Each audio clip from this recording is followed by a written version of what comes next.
Hello everyone. इस video में देखेंगे भारत इज माय होम का वीवीआई क्वेश्चन जो बिहार बोर्ड में बार बार आते हैं और आते रहेंगे और इस बार भी आएंगे।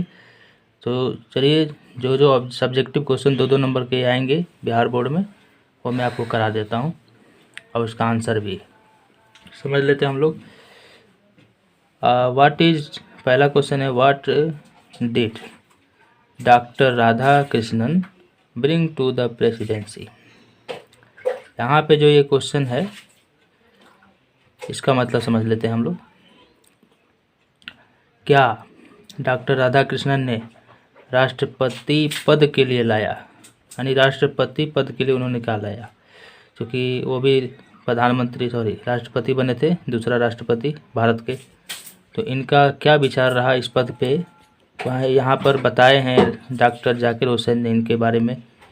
तो देखिए क्या बताए हैं। Doctor Radhakrishnan brought to the presidency a metal equipment. Radhakrishnan ने लाया राष्ट्रपति पद के लिए, क्या लाया, एक उच्च मानसिकता लाए, ए मेंटल इक्विपमेंट लाया, फिर से डिग्री ऑफ एजुकेशन लाए यानी ज्ञान का क्रम, and wealth of rare experience, दुर्लभ अनुभवों का संपदा उन्होंने विकसित किया इस पद पर।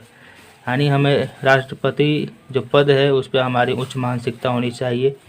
जो इस पद को ग्रहण करता है उसकी मानसिकता उच्च होनी चाहिए, उसका क्रमिक ज्ञान बढ़ता रहना चाहिए और उसके अंदर दुर्लभ अनुभवों का संपदा विकसित होना चाहिए। ऐसा राधा कृष्णन में देखा गया जो शायद किसी कहीं और मिलता होगा, ऐसा इन्होंने जाकिर हुसैन ने बताया है राधा कृष्णन के बारे में। यहाँ पे उनकी बड़प्पन के बारे में बात की गई है। दूसरा क्वेश्चन है, what oath did doctor Zakir Hussain take up. कौन सा शपथ, क्या शपथ लिया है डॉक्टर जाकिर हुसैन ने, टेकअप लिया है।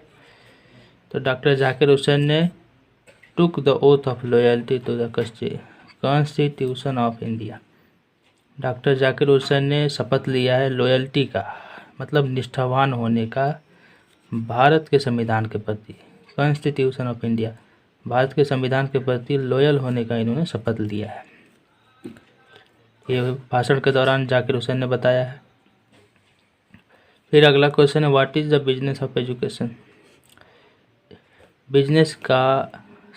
एजुकेशन का बिजनेस क्या है। What is the business of education, शिक्षा का कार्य व्यापार क्या है, यानी क्या करना चाहिए शिक्षा को। The business of education is to develop the quality of the nation, its culture and character. वहाँ पे अपने भाषण के दौरान जो डॉक्टर जाकिर हुसैन है उन्होंने बोला है कि जो शिक्षा का कार्य व्यापार है वो होना चाहिए डेवलप करने का, किसको, क्वालिटी को, देश के, किसी देश के क्वालिटी को, उसके कल्चर को, उसके चरित्र को विकसित करने का काम किसका होना चाहिए, शिक्षा का, ये शिक्षा में होना चाहिए। उन्होंने अपने भाषण के दौरान ये बात कही। फिर अगला है, what did doctor Zakir Hussain pledge himself to, यानी डॉक्टर जाकिर हुसैन ने खुद से क्या शपथ लिया। यहाँ पे तो संविधान का शपथ लिया और यहाँ पे खुद से क्या शपथ लिया। तो doctor Zakir Hussain pledge himself, खुद से यह शपथ लिया to service of national value, कि वो राष्ट्रीय महत्व का सेवा करेंगे, सर्विस करने का, सेवा करने का खुद से शपथ लिया। यानी राष्ट्र का जो भी महत्व है, देश के प्रति जो भी कार्य है उसको पूरे महत्व को समझते हुए करेंगे उसे। फिर अगला क्वेश्चन है, on what occasion did doctor Zakir Hussain deliver this speech. किस अवसर पर, व्हाट ओकेजन, किस अवसर पर डॉक्टर जाकिर हुसैन ने डिलीवर किया इस स्पीच को, इस भाषण को दिया, कब दिया, उसे बताना है। डॉक्टर जाकिर हुसैन का आंसर देखेंगे। इसका आंसर होगा कि डॉक्टर जाकिर हुसैन ने डिलीवर किया इस स्पीच को on the occasion to his oath as a president. किस अवसर पे, तो जब उन्होंने शपथ लिया राष्ट्रपति के रूप में, राष्ट्रपति के पद में, राष्ट्रपति के रूप में जब उन्होंने शपथ लिया उस अवसर पर यह भाषण को दिया था। तीसरे राष्ट्रपति बने थे ये भारत के। और अगला क्वेश्चन है, why does doctor Zakir Hussain call India. क्यों डॉक्टर जाकिर हुसैन ने कहा भारत को the young state of N ancient people, कि भारत जो है युवा राज्य है प्राचीन लोगों का, एंशिएंट पीपुल पुराने लोगों का एक यंग राज्य है, नया राज्य है। ऐसा क्यों कहा उन्होंने?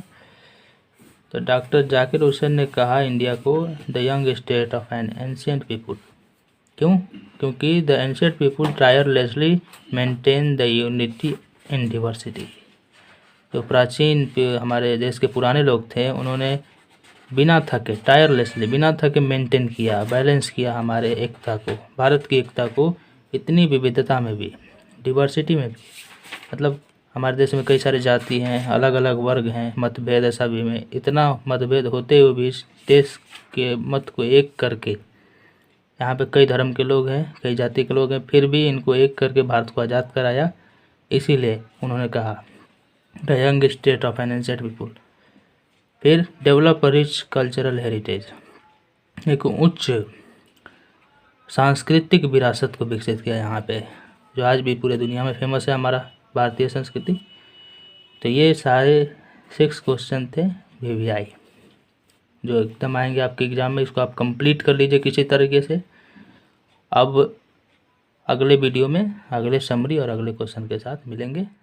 धन्यवाद।